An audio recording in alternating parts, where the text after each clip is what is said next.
By the way, did you know that the phrase toxic masculinity came out of the mythopoetic men's movement? It was actually a description of the type of bad behavior that comes out of a society that suppresses masculinity. Interesting.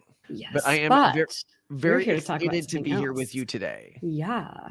So, what I wanted to talk about, because this is something I was thinking about, where we often point out that humanity is heading into a dark age, but we also often really complain about apocalypticism Mhm. in the Judeo-Christian canon, right? So, Mhm. if you look historically, within the Judeo-Christian tradition, there have repeatedly been trends towards apocalyptic approaches to the world. Yeah. Which is to say, you can look at the Millerist movement early in the US. There was this movement in the 70s that was some like number code in the Bible. There was Y2K. There was, and this number code in And the there was Bible. the Mayan calendar one Oh, after yeah, the that. Mayan Remember that calendar one? one. Yeah. We just, as the Judeo-Christian culture is incredibly, and it doesn't seem to happen with Islamic culture so much, specifically, which is part of the Judeo-Christian tradition. So what I really mean is Jews and Christians seem really, really, really, really susceptible to apocalyptic Love us some end mimetic. times. Yeah. Yeah. And these mimetic sets, so somebody's like, well, aren't your views apocalyptic? Because you say we are headed towards the dark age. Mm. And I actually pointed out something that I don't think a lot of people realize, which is that Darkage-ism, the belief that we are about to head towards a significant and dramatic decline in culture, is actually fairly rare historically in the Western canon. There are people who have said things are worse today than they were in the past, Mhm. that it's very different than Darkage-ism, warning that things are about to take a dramatic decline downwards, but one that you have power over and can affect. Right, because instead the view is that there's going to be a dramatic end, just an end. It's end times. It's not dark times. Yeah. And so why is this? Because I think this is very interesting. Why there's this huge split here. And I think it's because of, well, two things: the mimetic viability of each of these ideas, and two, what they imply for the individual, right? So the biggest, if I was going to like sum it all up in one little pithy quote, it's that apocalypticism removes responsibility from the individual, Yeah. Yeah. whereas Darkage-ism increases the responsibility on the individual. Oh, that's where you're going with this. Yeah. Okay. Nice. Well, no, it's true, right? If you Yeah. believe that society is about to head in a dramatically downwards direction, Yeah. that You don't can't need to be. save money. You don't need to build anything. You don't need to invest in the future. You can invest all in the now, which Well, is this kind no, of so fun. sorry, that's if you believe in That's apocalypticism. if you believe in apocalypticism. Yeah, sorry. Yeah, so if you believe in apocalypticism, you don't have to do shit. Like, you can do Mhm. whatever you want, right? Like, Uh-huh. because the world is either going to be destroyed, or and the only thing you need to invest in if you're an apocalyptic is spreading the apocalyptic Yeah, message. getting attention. Oh, that's so hard. Well, it's not just getting attention. Like, obviously that appeals to the individual, but it also is mimetically useful. Mhm.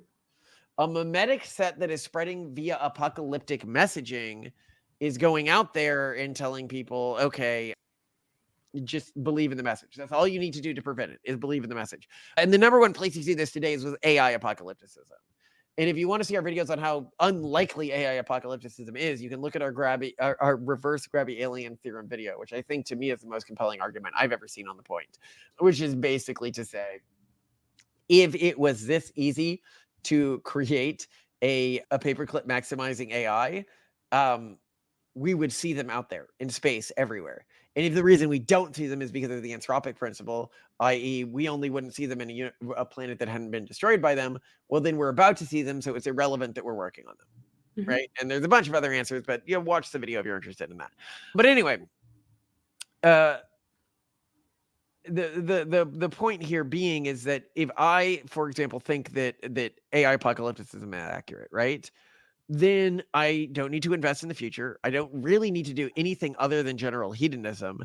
And I can spend all of the money I raise at the financial organization, all of my time as an individual, attempting to convert people to this movement. Mhm.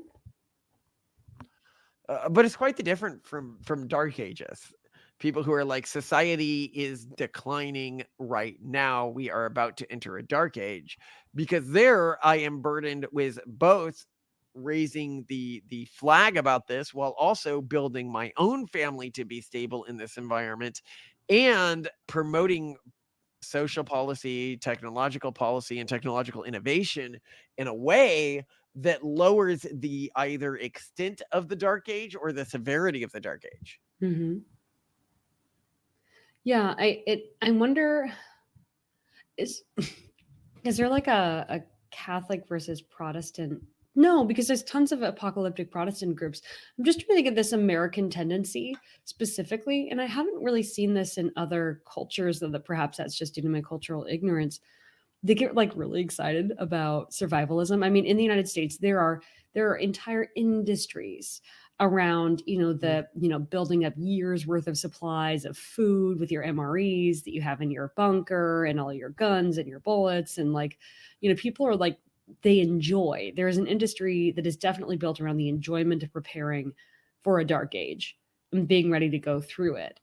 What culture drives that? Because I can't say, oh, like that's clearly Protestant or that's clearly Catholic or anything, right? Where is that coming from? I mean, what is it that makes someone a dark ageist rather than an apocalypticist? Well, so apocalyptic mindsets. I mean, I think through that you can see how appealing apocalyptic mindsets are, Mm, especially, and I think the group that's most susceptible to them are Jewish groups and Protestant Christian groups. mm, And they lead to different actions within these two communities. mhm. Within the ultra individualistic and rural Protestant Christian groups, they lead to this bunker building, right? But I don't think that there's any realistic vision for a societal collapse in which this bunker building is really a high utility action. Mm. Not one that we're going to survive. I mean, there's some like nuclear apocalypses and stuff like Yeah, but that, this is but why I say it seems to me like it's purely recreational because as you say, that's not really how it's going to play out. right, but it is susceptible and seductive as an ideological set. Mm. And this is a big problem. If you're from a cultural group and you know this ideological set is severely seductive to your cultural group, you need to sort of offset all ideas that are associated with it. I mean, you and I may indulge in prepperism, which we definitely do to an extent. I mean, but I understand that it is largely recreational and aesthetic. Hmm. Yeah, It is there's some useful bits. No, actually, what am I thinking? I have Faraday bags full of electronics because I'm so convinced there will be a solar flare. No, come on, that's useful. it It's super is it useful. depends. It depends It on how depends on if you're there's a solar flare, but right, but it that happened level of recently. prepperism, like I get it. Right? I think that when you're trying to prepare for actual likely futures for our species, it can really over-index you towards futures, which is really interesting. So pure apocalypticism, right? Mhm. Pure apocalypticism removes individual responsibility. Yes.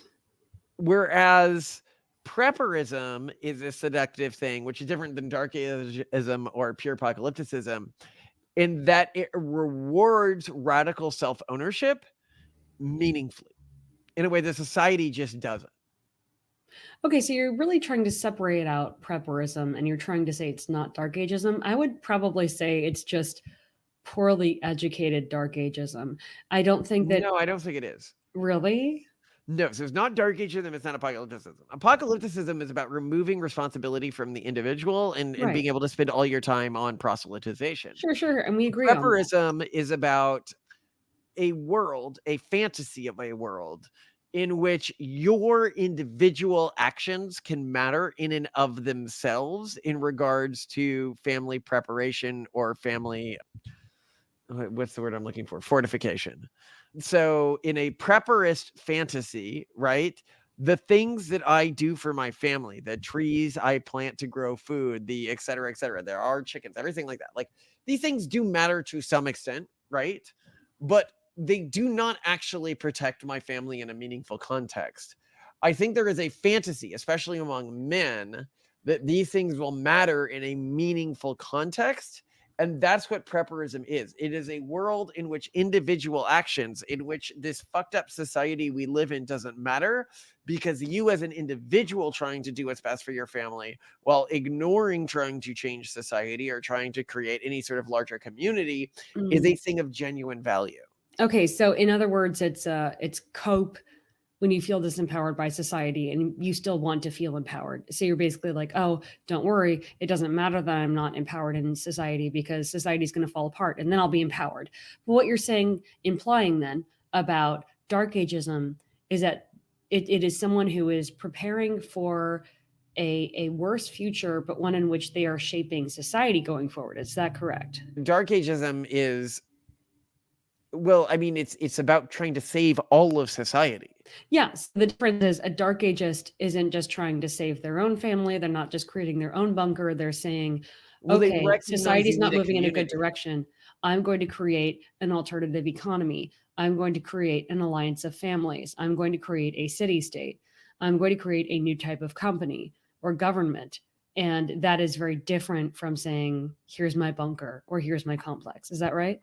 Yes. Hmm. It's a I different don't really know, optimization. aside from you, who's doing that? Well, I think a lot of people are. I think a I lot guess of Elon preppers Musk are. is doing that because he's like, "We're gonna bring people to Mars, blah, blah, blah," right? He is actually trying to build an Well, alternative future well, society, or at least a different kind of future society from the yeah, one and I'd we. also say that a lot of preppers do this as well. The people who are called preppers. Like there's two Oh, categories of preppers. People who okay. are only interested in their own family and thinking about that, and Mhm. people who are looking at a larger societal level while understanding that if they don't have a community, it is likely irrelevant for most realistic preppers scenarios. And these are two very different things. Hmm. Can you give me examples aside from you and Elon Musk of people who are on the dark ages side and not just prepperism? So they're actually trying to build something for Well, society I mean, there post. there aren't a lot of famous people who would fall into this category. You would need to Can you look give into me maybe actual then a prepper hypothetical communities. example of an not famous person, but what they would be doing? Like how Well, I yeah, would. we have friends who are doing this. They are specifically moving to networks of like-minded families that Uh, intend to share responsibilities, that intend to build systems like this among each other.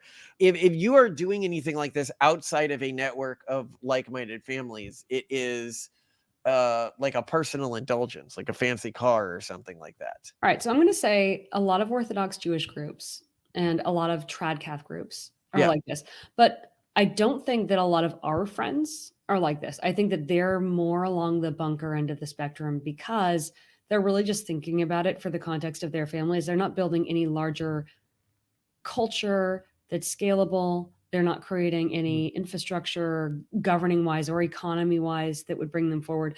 Whereas I can see with various Orthodox Jewish groups and like tradcats in general that there is something that would start to pick up and build and influence in a future world. Does that make sense to you? Yeah. Okay. Yeah.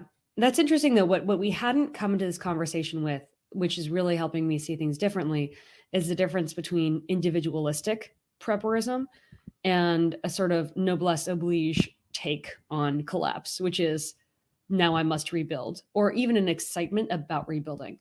And that is quite interesting. No, I'd say it's more than that. It's a individualistic prepperism versus community-oriented prepperism.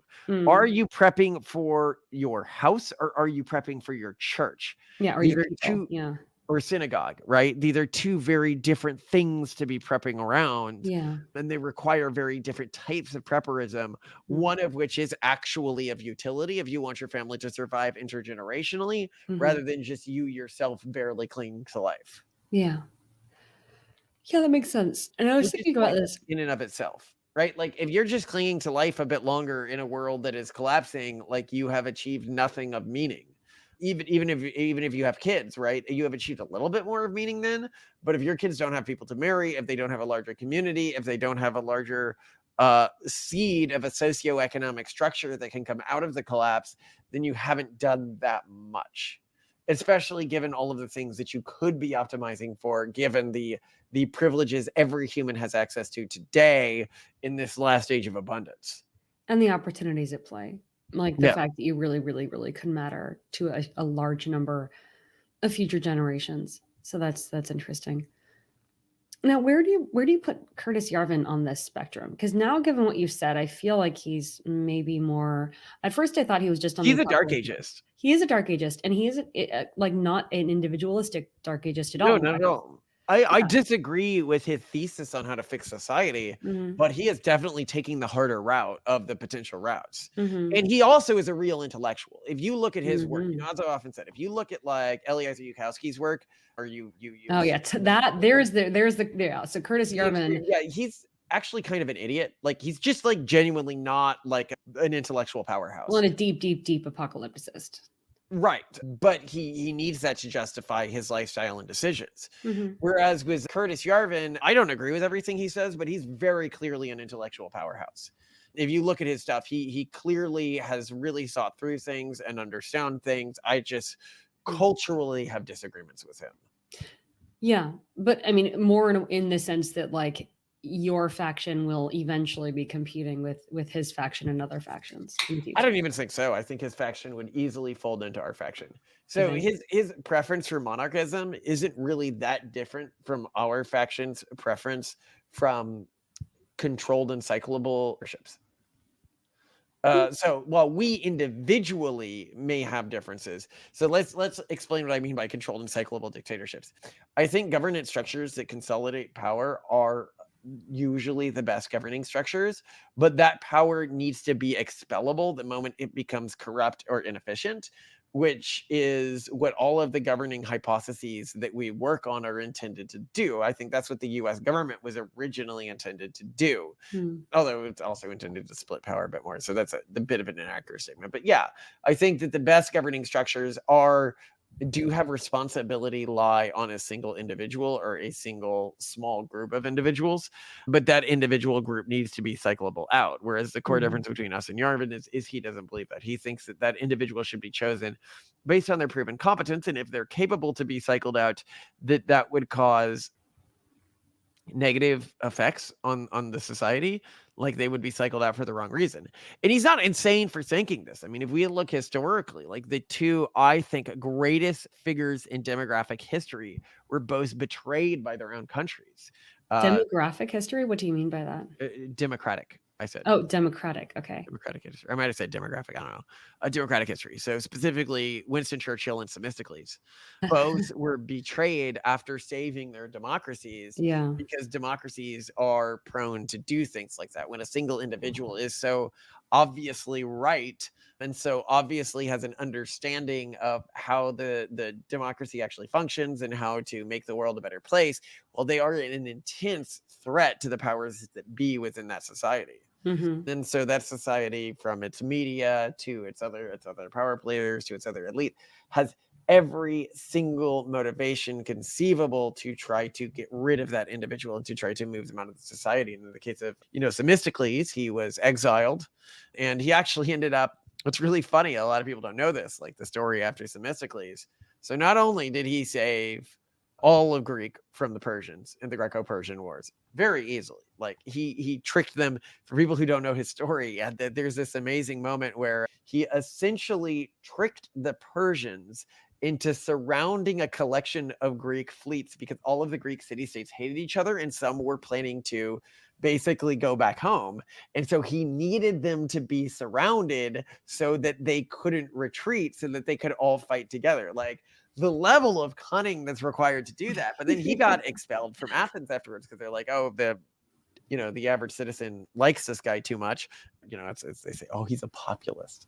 Anyway, he then went to this region of Persia that actually had holidays and statues dedicated to him hundreds of years after his death, because he did such a good job as a local governor of this like irrelevant region of like southwest Persia, I think. So he actually went to the enemies and was like, okay, I'm not going to help you with like any war thing, but I can be like a local governing person. Or it might have been the Greek islands. I don't know. But anyway, I think it was so that's what Persia. happened to him. Winston Churchill, for people who aren't familiar with him, he predicted everything in regards to World War II. He predicted everything in regards to what was going to happen if Britain withdrew from India too quickly. He was not against them withdrawing entirely, but he's like, if you withdraw too quickly, this is going to have really negative consequences. The number of deaths involved in the war that was basically, so if I may give a bit of history here, what happened here is Britain, driven by the pussies who decided, oh, we're going to be anti-colonialists, they withdrew all at once before the Muslims had a chance to migrate to Pakistan and the Hindus had a chance to migrate to India, because that was the idea. You're going to have Muslim state and a Hindi state. And as a result, there was an incredibly bloody war that was completely unnecessary and that could have been avoided if people had listened to Winston Churchill.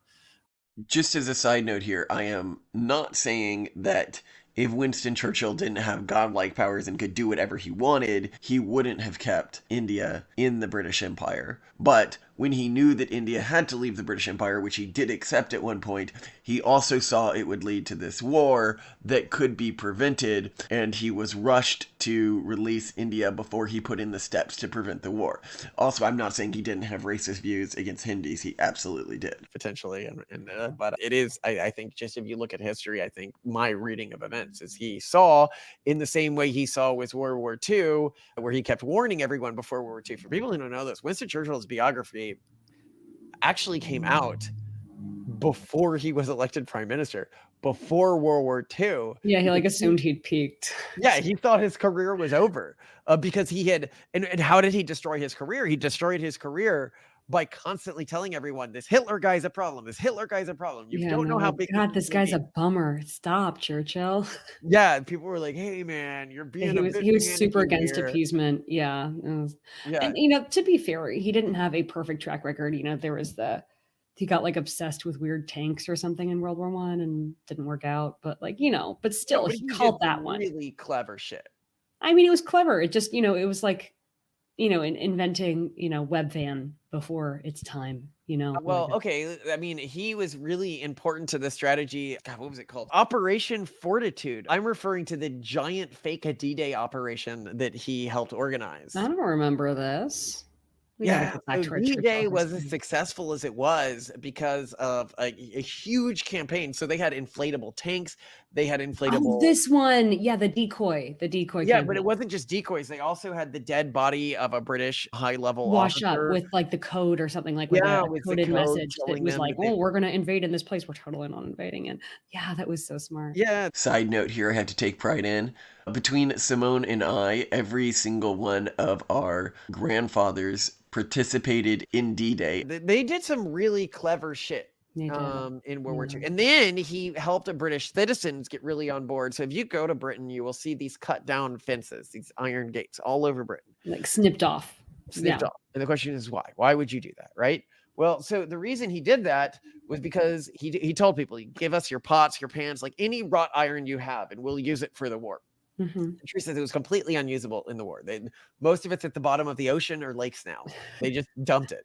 But it was really important in allowing the average citizen to feel connected and sort of sunk cost in the war itself, which was important in other types of regulations, like eating less food so the food could go to the troops, like feeling connected to your kids and everything like that, which helped keep morale up during the bombings and in situations like that. Which is So crucial. he Yeah. did just so many, I think, absolutely brilliant things and had so much absolutely brilliant foresight. And he was completely stabbed in the back politically after the victory.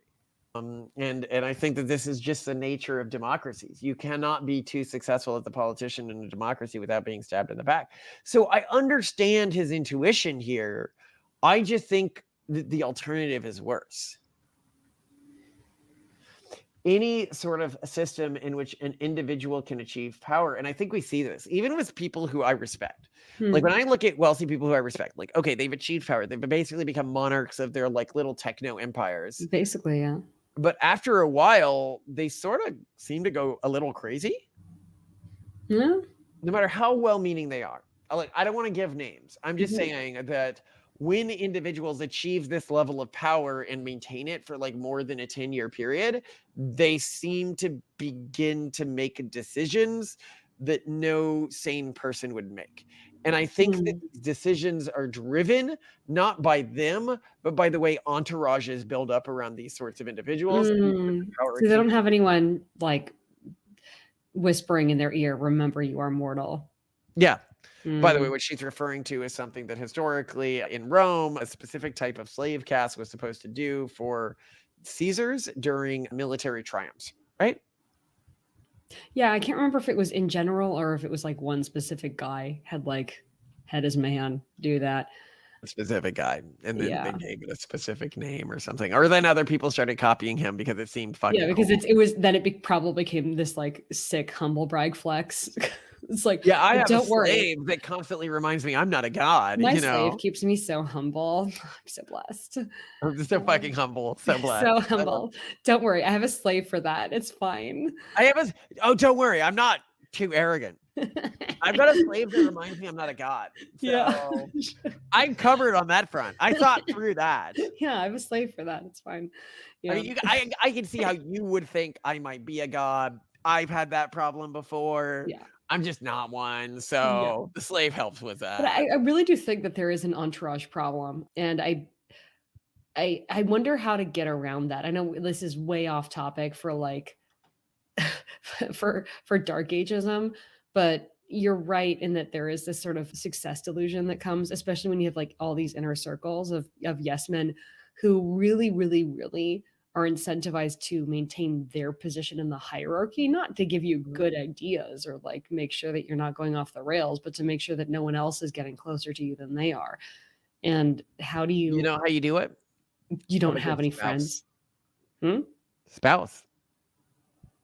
You know, I don't think, unless, because None of these people have solid spouses that are that different for the well, yeah, or a spouse that the one that they respect and two Yeah. that they work closely with. It's just hard for me to think of a very, very wealthy, successful man who actually works closely to and listens to their spouse. Yeah, but if you look at history, you see this okay, in the founding what? fathers and Oh, stuff and like that. Churchill, yeah, Yeah, you have Churchill, for example, had a spouse who was yeah. there whispering in his ear Clementine, always. she was a beautiful, wonderful woman. No, but this matters. So you see what I'm saying? Even the examples I'm using, positive spouses who you perceive as your equal are critical to not going crazy when you have too much power for too long.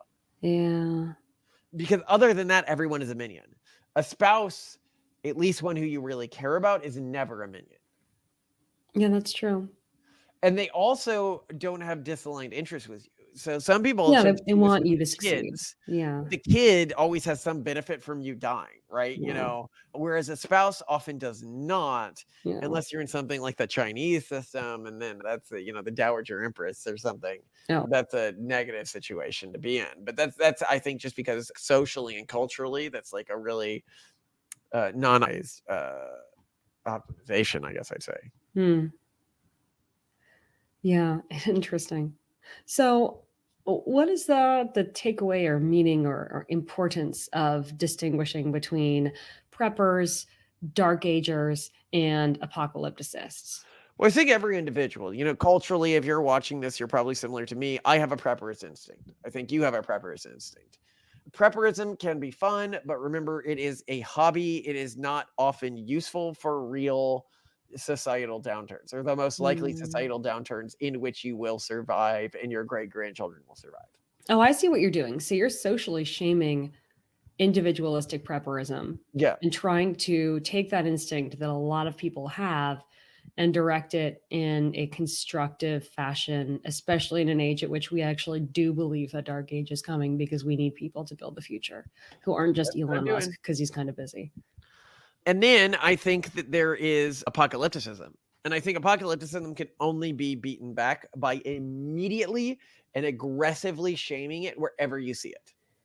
How would you advise the average person to shame an apocalypticist? Because I mean, even we have there are people that we've met who've become apocalypticists. And in the end, I feel like you and I are just like, hey man, I hope you get through this. I think it's like talking with someone who's deeply depressed. I think that's the key. Understand that apocalypticism is about avoiding personal responsibility, not about logic. So should we be acting differently around our apocalypticist friends and just be like, hey, we shame them pretty aggressively. Okay, all right.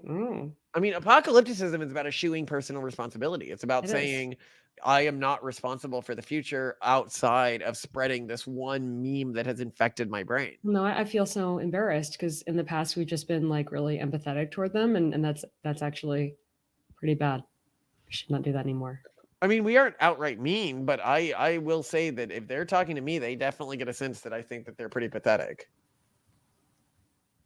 I guess so, because you're that one kind of person where you just walk away from people at parties if you feel like they're not useful.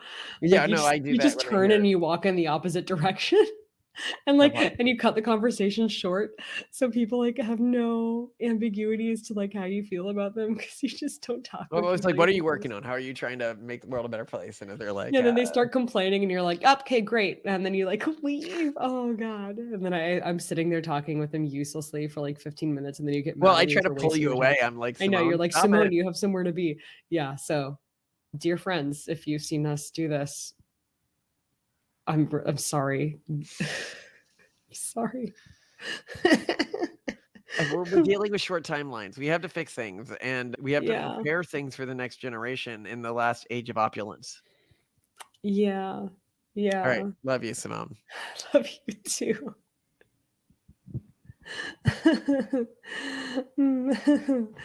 Oh.